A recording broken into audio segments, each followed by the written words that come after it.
Hello and welcome back to the Fox Strength and Performance YouTube channel. I am Taylor Fox and we're going to go over some SSB variations today. So I really like the SSB for a lot of different variations. It really builds up the upper back, it forces you forward more, kind of like a high bar squat, but with this camber, you're getting kicked forward a ton, so it's really going to build up the upper back. But also we're taking stress off the shoulders so we can prioritize elbow, shoulder health, keep those joints healthy for pressing, so we're making good progress in the press as well. But then if we can flip it around, we can also use it for front squats. I really like this for cueing the front rack position for the log, being able to load up heavy for a front squat like this with the pad. I think really works well to carry over for a log press. So being able in that front rack position with a 10 or a 12-inch log, I think it's really important. So I really like that stimulus. And actually, if we keep it in this position upside down for the traditional box squat, then we're getting kicked forward even more, kind of like similar to the transformer bar in the front squat setting where you actually have the bar on your back and not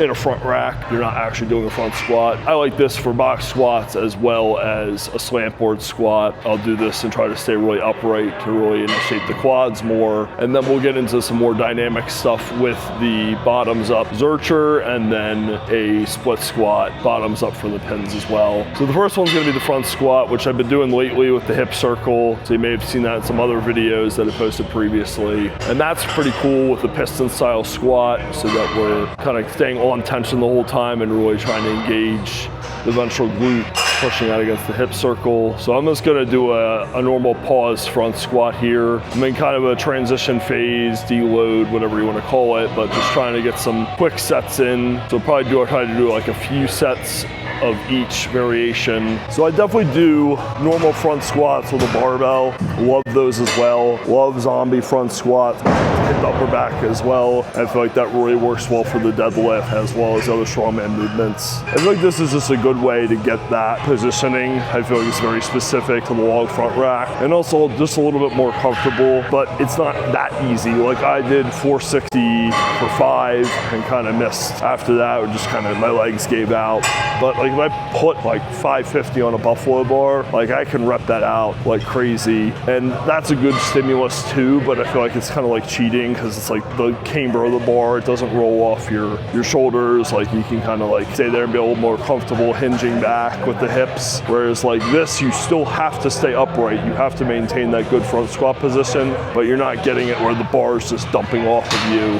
I think it, promotes the lifts like crazy. I think it blows the deadlift up. I think it's great for as a pressing supplementary movement. Some people wouldn't agree, but it is what it is. Like if you feel like it helps, use it. If you don't, whatever. Like you don't have to include all these variations if you don't feel like it's complementing your training in a great way.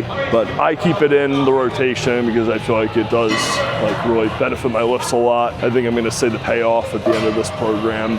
So we're gonna move on to that reverse box squat that I talked about now. So you could for sure use the normal setup, traditional setup for an SSB. That's a staple, mainly for convenience because I already had it flipped upside down for the front squat, but now I'm going to, use it just in that same position to get more of that forward tilt, or at least the tendency to tilt forward, and I'm trying to resist it with the upper back. So there might be some that will assume that you can only use this bar in one direction. You can definitely flip it either way. Use it for kind of a back squat, supplementary movement either direction, and you can also flip it upside down to use it for a front squat. You can use it as a back squat supplementary movement in either direction. You can also flip it upside down for front squat. You can also use it in either direction as like a Zercher style movement. Great for a strongman supplementary or accessory movement for those extensions, loading type of movements, even max distance carries. Great to just like get that kind of loaded position, front carry style thing for marches, for squats. So we're gonna drop the monolift down and kind of give you guys a little bit of a tutorial in the monolift as well. We're trying to get a video out about that. So we want to put it in a lower position now for the Zercher. If you guys ever are wondering how to use this, just ask. It's very easy. We're gonna jack it up and then we're gonna drop it pretty low to get into that better position for a Zercher pick. So that's not gonna be low enough, so we'll go even more.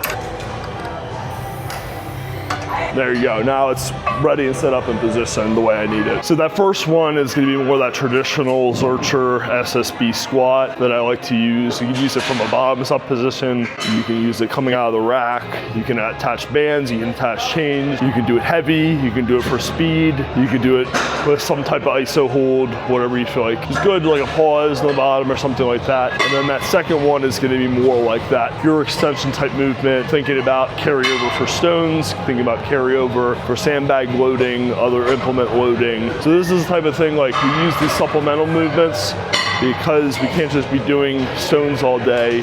If you do 20 sets of stones in a week, your biceps are gonna be killed. This provides a much more comfortable control position where we can lock in and get that accessory but similar type of movement to the real thing. And then as we're getting closer to competition, we add more of the specificity in, take this volume down, and that's how you kind of peak for your specific events. So you can definitely give those a try. Again, this is stuff like I just find like people don't really know about or don't know that they can do.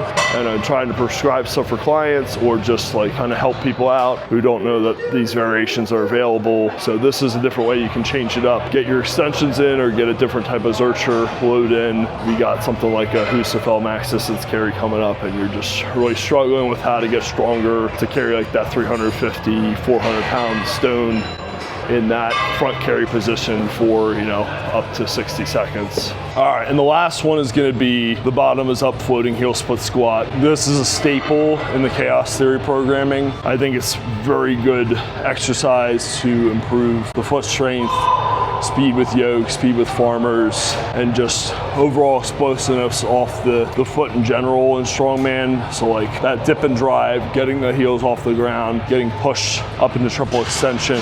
Even if you're like a jerk athlete, obviously this, like that stance is pretty close and specific to that. For whatever reason, I like to pair sandbag marching up with this. I've shown that in some videos in my garage. So here doing triples with the SSB, and then we're running over to the strongman area down the turf, do sandbag marching, pretty brutal. Definitely looking forward to it after all those other squats, but it's a great accessory. I use it with bands, with chains as well. We'll probably start some kind of like contrast like I've done in the past to work on that with some different ISOs and accommodating resistance. I think it's very good to develop that strength, explosive power, and skill for strongman events.